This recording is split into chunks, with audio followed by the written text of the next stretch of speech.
The Building Show, where ideas connect. For 34 years, The Building Show is where people connect through Construct Canada, PM Expo, Home Builder and Renovator Expo, and the World of Concrete Toronto Pavilion. Visit the Metro Toronto Convention Centre South from November 30th to December 2nd to make the connections which will give you a competitive edge. For more information, email events@informacanada.com or visit thebuildingshow.com.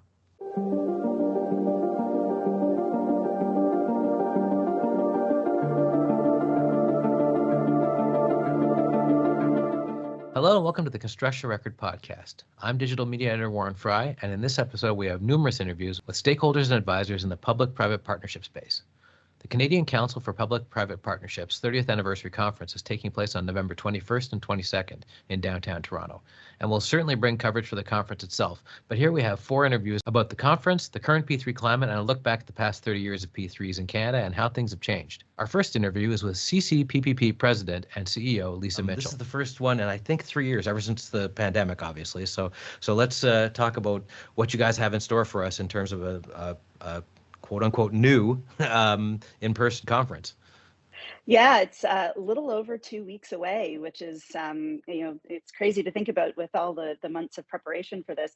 Not only is it our first back to in-person post-COVID conference, but it's actually the 30th anniversary of the conference. Mm-hmm. So we're not only looking forward to welcoming everyone back, but we're really looking forward to bringing everyone back and to celebrate, I think, the accomplishments of the industry. But I think, this will also have a theme, and, as you alluded to, of looking forward and of exploring our opportunities and, and where we're at and how do we navigate to, a post-COVID world. So, we are going to celebrate, our accomplishments. We've been recognized as a global leader in the P3 space. So there's lots to celebrate there.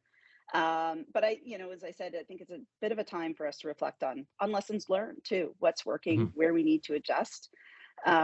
We've got lots of great speakers and lineups. We've got about 90 plus speakers, experts in the field of finance, law, construction, engineering, procurement, consulting, operations. I could go on, but, really sort of everybody that's involved in the delivery of public-private partnerships.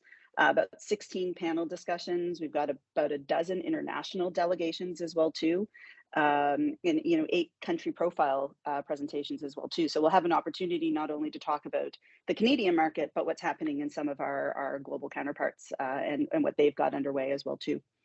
One of the new things as well too is we've got our first ever innovations marketplace. So we will have a small trade show, highlight sort of the latest technologies and services and innovations. And I think for us, that's a little bit sort of the recognition that, while we're there to talk about P3s, we really are part of a bigger public infrastructure delivery ecosystem.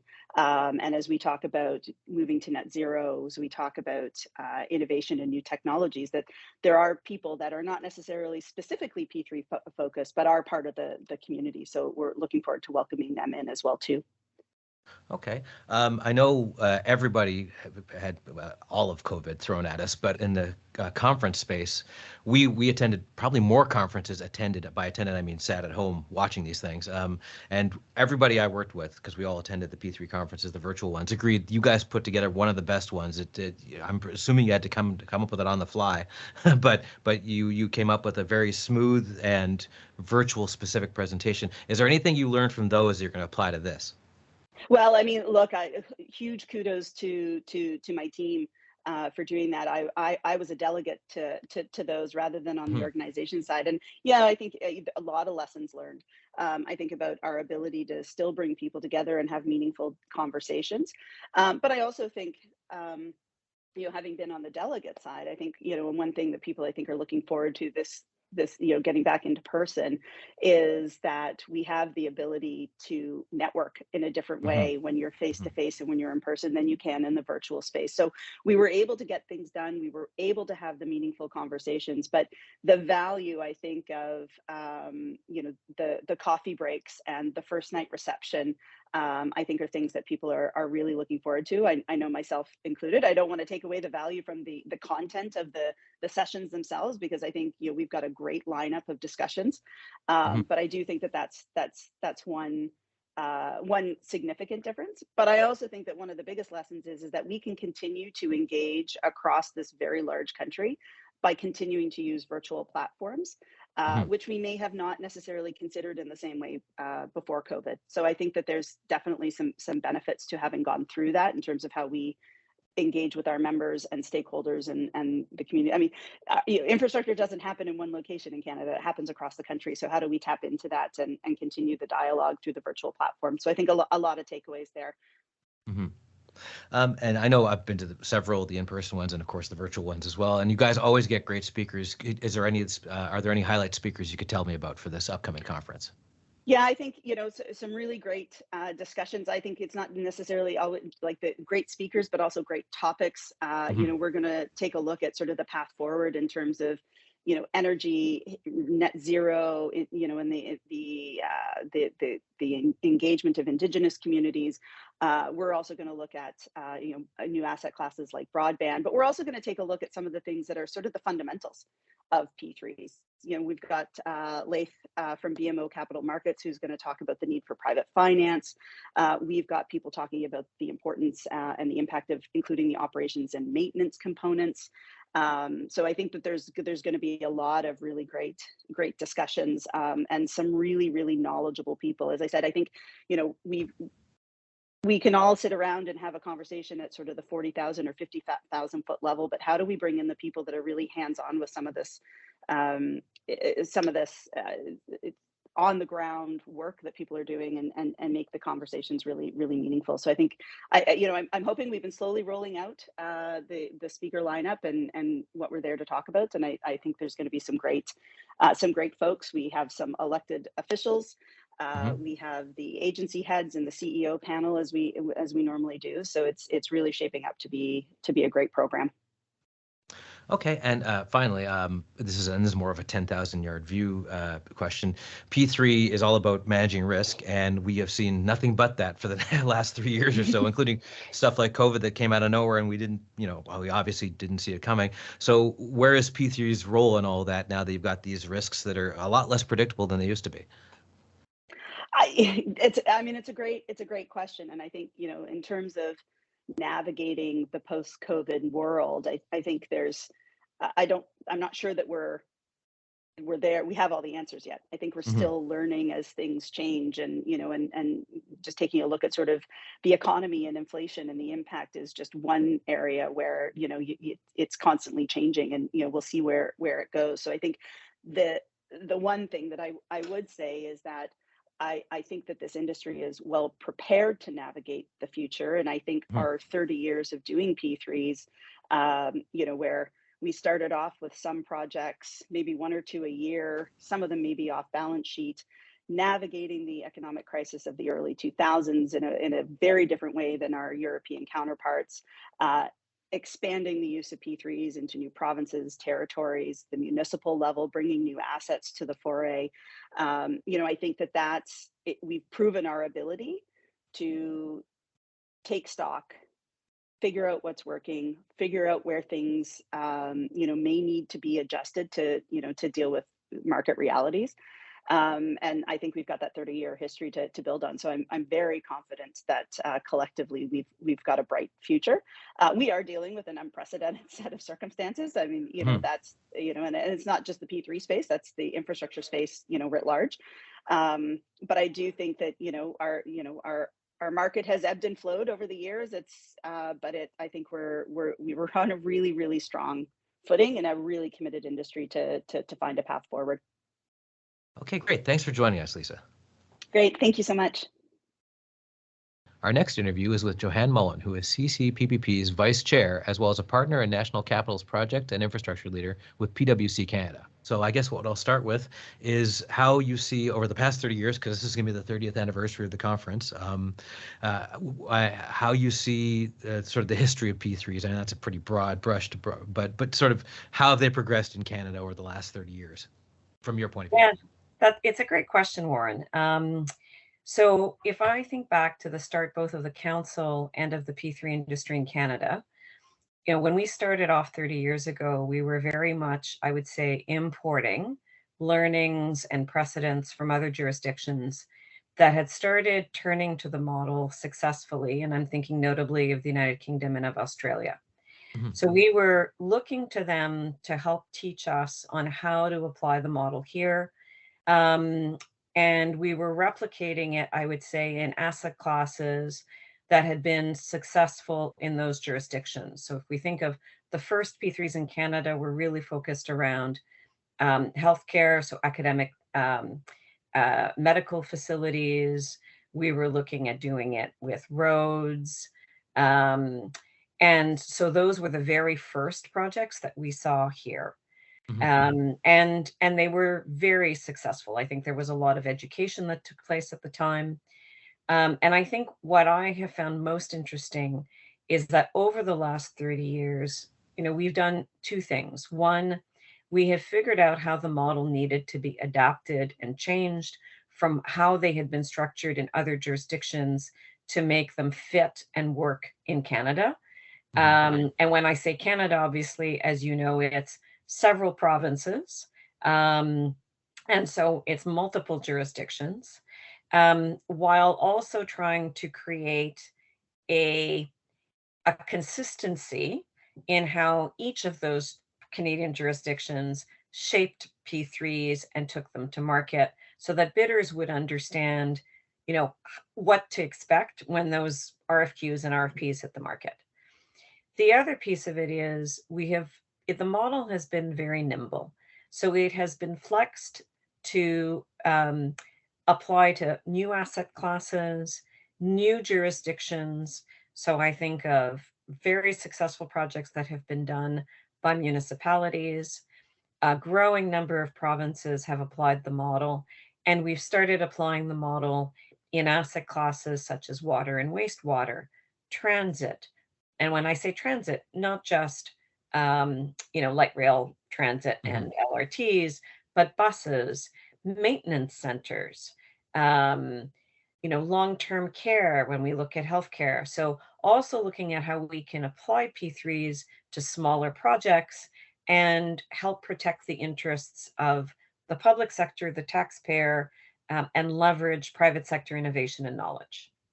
We've seen unprecedented risk on fronts we didn't see coming over the last 2 or 3 years. And so where does that leave the P3 model now? Because the whole idea of P3 is to reduce risk. And so we've got a whole bunch of other risks to worry about now. So where do you think, how will it like you said, it's adaptable. So how will it adapt in the future, or just to these present problems we have, like inflation and COVID and the rest of it? Yeah, it's interesting. So I think if we look at, how did P3s react when we went through the financial crisis?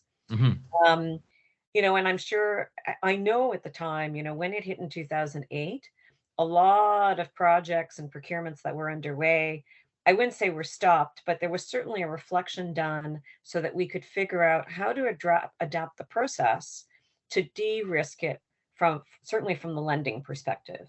And I think what we're seeing as we speak, Warren, is the model is being adapted and flexed to allow bidders to have the comfort that they are protected on the downside on some elements of pricing. And that includes like progressive P3 models, looking at when folks can lock in pricing, looking at adjustment mechanisms for pricing on certain elements of the project, and looking to allow fixed price and associated financing to be locked in when the solution is more further developed between the private consortium and the public sector. So we are seeing adaptations as we speak. And when we're talking to the bidding community, and that includes contractors, engineering firms, lenders, I think everyone is still bullish on the model because they are seeing public sector authorities adapt to how they are doing the risk allocation and engaging in those conversations with bidders. Okay, and finally, we have the first in 2 or 3 years in person. You've had virtual conferences, which were excellent for the last 2 years, but now we're back in person again. What are you looking forward to at this upcoming conference, which is, of course, also the 30th anniversary conference? Oh, Warren, just seeing people, getting that energy, having an opportunity to have those conversations, listening to all of those great panelists, hearing it firsthand. I mean, I'm very happy that we managed to maintain the conference in virtual through COVID and stay connected to our members and to the community. But I mean, speaking for myself and everyone that I've spoken to who's going to the conference, it's just about getting re-energized and having those conversations face to face around the opportunities in the market, what needs to be flexed, how we adapt, and how we move forward. Okay, great. Thanks for joining us today. Thank you, Warren. It's been a real pleasure. Up next, we have Mark Bain, who is CCPPP chair, as well as partner in the law firm Torys LLP, where he acts as head of the public-private partnerships practice and co-head of the infrastructure and energy practice. What is your history in the P3 space and with CCPPP? Well, I've been in the space pretty much since the beginning, sort of caught the bug early and got in some of the early deals and continued to have a good share professionally of the work that's gone on across the country as the market began to bloom. So picking up new sectors and new jurisdictions and so on. With the council also as one of the people who was in early. I'm actually probably one of the few who's gone to what will soon be the 30th annual conference. I've been at all of them and got the bug sort of learning about what was going on internationally and what the council was doing to promote the model in Canada. And then joined the board in 1999. So I've been on the board for a long time and have acted as chair since 2016. So I'm just finishing a 6-year term on that. So I'll be termed out this year, but I've seen 30 years of activity, both in the market and with the council. And it's been a good ride. There's been lots to celebrate and lots of successes along the way. Yeah, and it's the 30th anniversary of the conference itself, and you've seen a lot over the 3 years. What are some of the changes you've seen for Canada specifically in the P3 space over that time? I know I've talked to other people and they said we used to borrow from Europe and we don't need to anymore.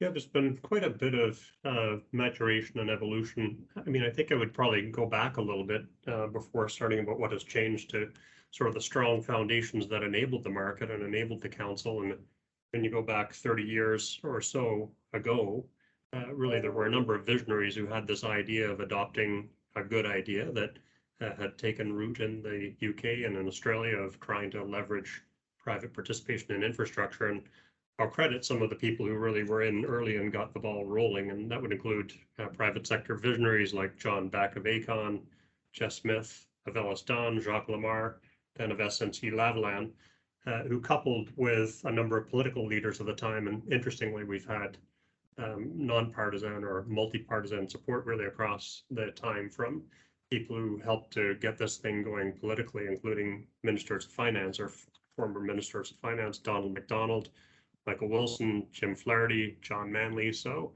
across both Conservative and Liberal Party, there has been support for that. So that really got us going. Once we got going, I mean, you asked what changed. I think we've seen market evolution along the way. And the market has rotated from whatever has been the public policy issue of the day, I would say early in Canada's history. That would have included hospitals. That was a very active sector for quite a while. Evolution to roads, then onto transit, and most recently onto broadband and Indigenous projects. So the sectors that are active have been rotating along the way. And I would say as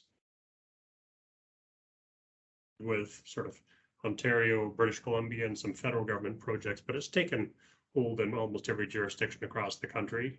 All the provinces, all the territories have had some experience with this.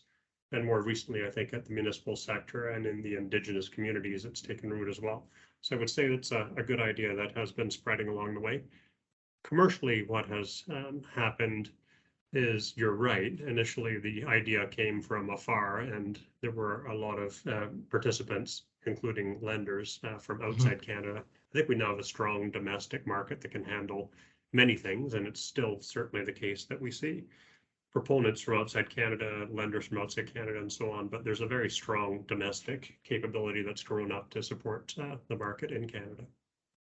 And I've asked this of everybody else. We've seen unprecedented risk in the last 2 or 3 years for various reasons, COVID being kind of the big marquee one, I suppose. But what do you see, since P3 is all about risk management, what do you see as sort of the future of P3s given what we've seen in the last little while? Yeah, well, when I go back to some of those prior comments about a strong foundation, strong support from public and private sectors, I mean, that has been helpful in overcoming some other road bumps along the way, including global financial crisis when it was difficult for a time to get third-party financing. So I think we have the strength and the fortitude and the capability to overcome bumps along the road. The ones that you're alluding to now are new and probably serve to amplify some stresses that were in the market even before COVID. So I would say as we're watching the market evolve, one of the things I would say is the projects we're trying to implement, whether through P3 or more conventionally, are in many cases getting bigger and more complex. So the big urban transit projects, for example, are multi-billion with big risks, and no matter how you do them, they're just difficult projects to handle. I think what has maybe confounded and compounded that problem is along the way, we did a lot of projects with tremendous success, and maybe there was a little bit of thinking that all problems had been solved. And I think public authorities started to get attracted to the idea of templates and precedents, and all projects could be done the same way as the last one. So that maybe was an ambitious assumption in the face of trying to do bigger projects, to try and tighten up the model and make the model and the contractual terms a little more rigid. So there are more risks, and the management of risk is a little bit more complicated unless you open up the discussion about risk transfer. All of that is made more severe, during the COVID era where we've had, workplace rules, inflation, supply chain issues, all those things. So I think we've got projects that are a little more difficult to do in the context of a model that worked very well when projects were easier to do. So I think what's happening now is the idea of reopening some of the some of the truths that we thought were sacrosanct and didn't have to be modified no matter what happened in the market or what happened in a certain infrastructure community or infrastructure sector.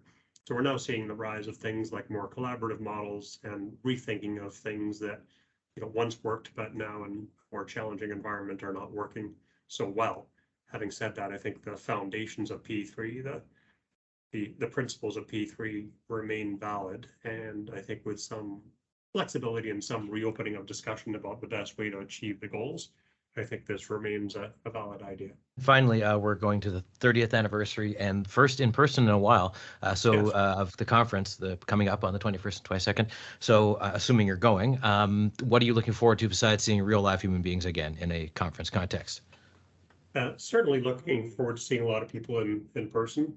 This was the biggest event of the year, and I think it probably will be the biggest event of this year as well. So that will help to revitalize discussions. But on the lines of some of your prior questions, if we're at an inflection point for the P3 and the infrastructure industries to try and do more ambitious projects in a more difficult environment, I think the candid conversations that need to happen, will happen in that kind of environment, in an in-person environment.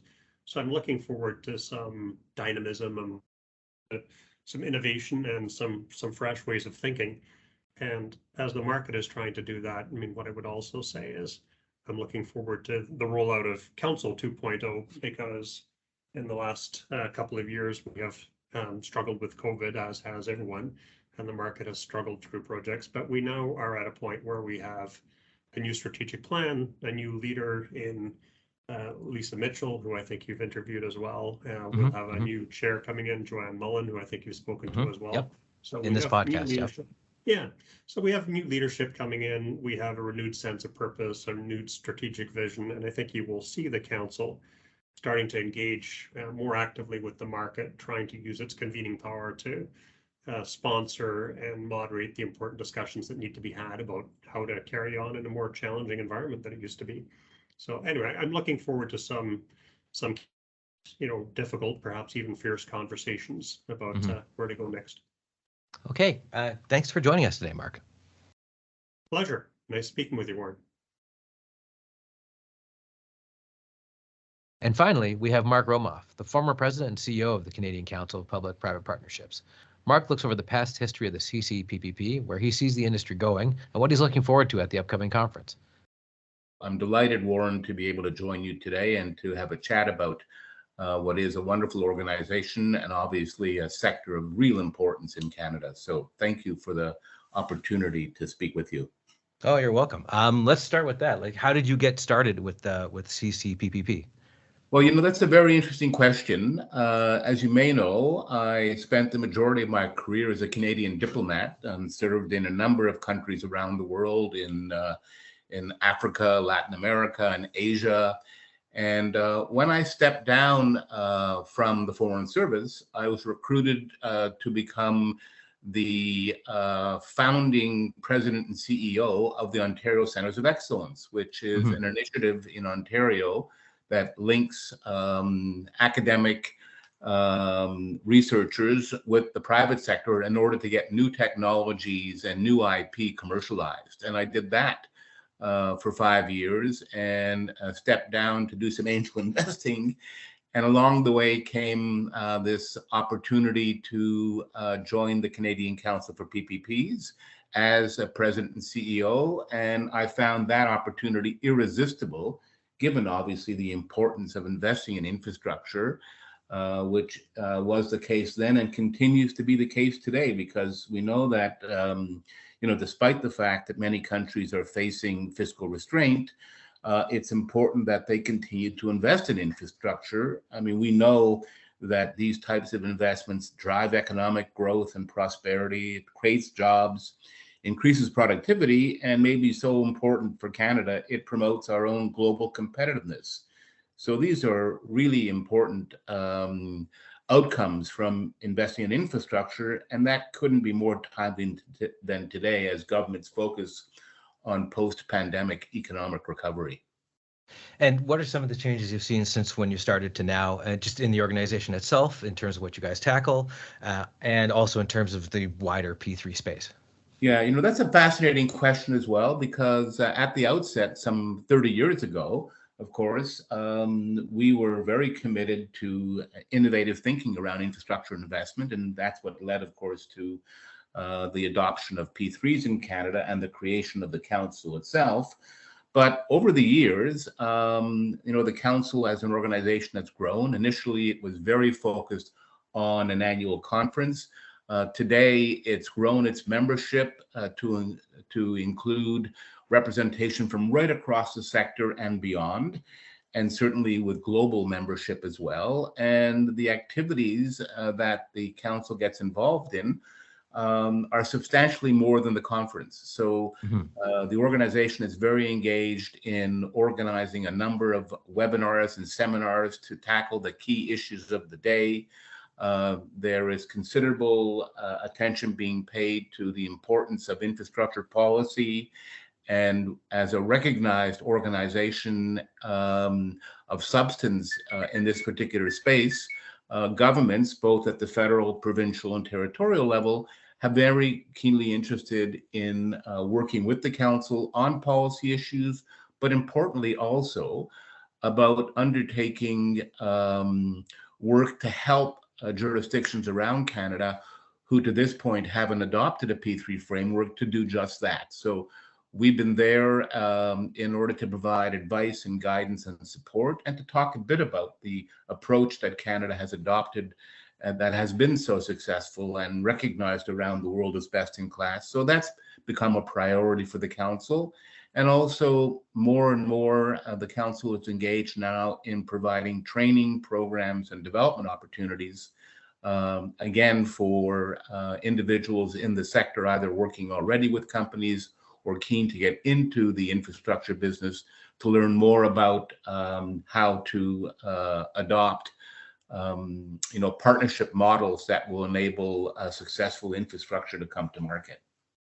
And just in terms of the last couple of years, P3 is all about risk management, and we've seen unforetold risk in the last few years, pandemic, war in Ukraine, which affects everything else, a bunch of others I'm sure you could name. What do you think is the status of P3 going forward when you've got all these risks that are new to it to manage? Well, I think that without a doubt, governments partnering with the private sector continues to be absolutely critical for the success of infrastructure investments. And what's interesting from my perspective is that while there's still a lot of interest in traditional procurement and in traditional P3s, that whole approach to infrastructure investment is now benefiting from really innovative approaches. So there are new models that are being introduced. You'll know them, integrated project development, alliance models, and maybe most importantly and most interestingly is an approach known as progressive P3s, right? So the models that governments and owners are adopting is expanding and changing and evolving. And at the same time, there's innovation around some of the key concepts. One, for instance, would be value for money. What I'm seeing now is that while the approach to value for money has historically been quantitative, there is a move afoot now to be more than quantitative, but also to be qualitative. So that means adding sort of qualitative considerations to the value for money equation. And the other development, which I think is absolutely critical, is the engagement of Indigenous communities in infrastructure projects. So what we're seeing today is that most infrastructure projects that are coming to market really mandates engagement with Indigenous communities because those projects are either on Indigenous lands or are cutting across Indigenous territory and therefore mandate companies and governments to work more closely with Indigenous communities. I can tell you that I'm a member of the First Nations Major Projects Coalition Advisory Center.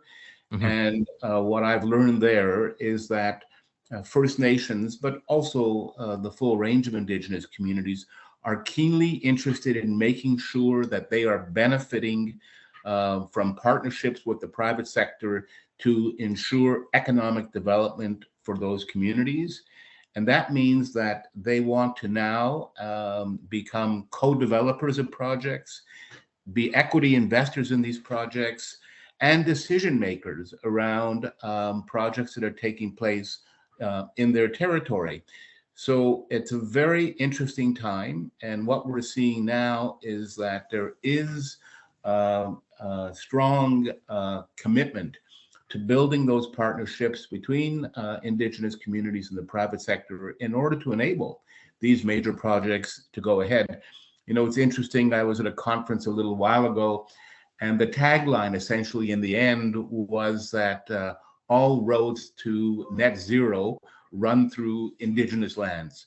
And that captures this notion of the reality that increasingly Indigenous communities, Indigenous peoples need to be partnering and want to partner with the private sector in order to enable these projects to be successfully achieved. And just to pivot back, nobody wants to pivot back to COVID-19, but to pivot back to COVID-19 and the conference itself, you were faced with like everybody else was, a major challenge in how to take this thing virtual, and we all think you did a very good job of it. So, but what was from the inside? What was that like, seeing this come at you and go, oh, now we've got to completely revamp how we do this conference, which has been going for now 30 years? Yeah, it's a great question, Warren, and it was exactly that. Holy smokes, how are we going to recalibrate in order to continue to hold an annual event that is, one of the very best in the world and attended by everyone? Not easy. We, of course, went virtual, as everybody did, but it was challenging, and it put the onus on us as a council to make sure that we were still able to recruit the very best speakers from around the world and design a program which was going to tackle the big challenges of the day. So, in the early days when we were doing well on P3s, the conference was there to champion the P3 model and, to celebrate its success. But the world has changed. And as you mentioned earlier, with market realities and the impact on the cost of infrastructure, the impact of inflation, skilled trade shortages, supply chain issues, all of a sudden there were these issues that needed to be discussed. And so we turned the program around in the sense that the focus moved towards the big challenges that everyone was experiencing and trying to focus on lessons learned and ways in which we could improve the infrastructure procurement model in order that we could continue to be successful in Canada, but most importantly, continue to be viewed around the world as a country at the cutting edge of P3s, but also the development of innovative approaches to infrastructure investment at a time when it was absolutely necessary. And finally, you are going to be at the first in-person in, I guess, a few years conference on the 21st and 22nd. What are you most looking forward to as somebody who's now retired from leadership, but you're still part of the process? Well, I am 150% committed to the continuing investment in infrastructure because I know how critical it is to growing economies. So I'm keen to come to the conference because for a whole bunch of reasons. One, I love the community, and this is an opportunity for me to reconnect with many who I have not seen in person for some time. So I'm really thrilled about that opportunity, of course, without the responsibility of having to organize the event. And the other thing, too, is the program that's been put together by the council and Lisa Mitchell as the new CEO.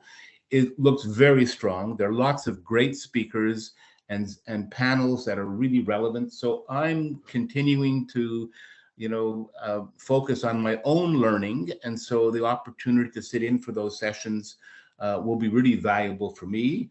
But again, most importantly, the opportunity to network again with the community, to meet with people in person, to put your arm around people and walk down the hall and talk about the industry and talk about opportunity is really right up my alley. Right. So I'm still looking forward to reconnecting and to doing that in person. Okay, great. Thanks for joining us today, Mark. Oh, it's wonderful, Warren, and I really appreciate the opportunity to spend a little bit of time with you today. Thank you so very much. Thanks for joining us for this special P3 preview. I'll be on the ground at the conference along with others from the Daily Commercial News. So if you're a listener, come up and say hello. You can listen to the Construction Record podcast on Amazon Music, Apple Music, and Spotify, and on the Daily Commercial News and Journal of Commerce websites. Thanks for listening.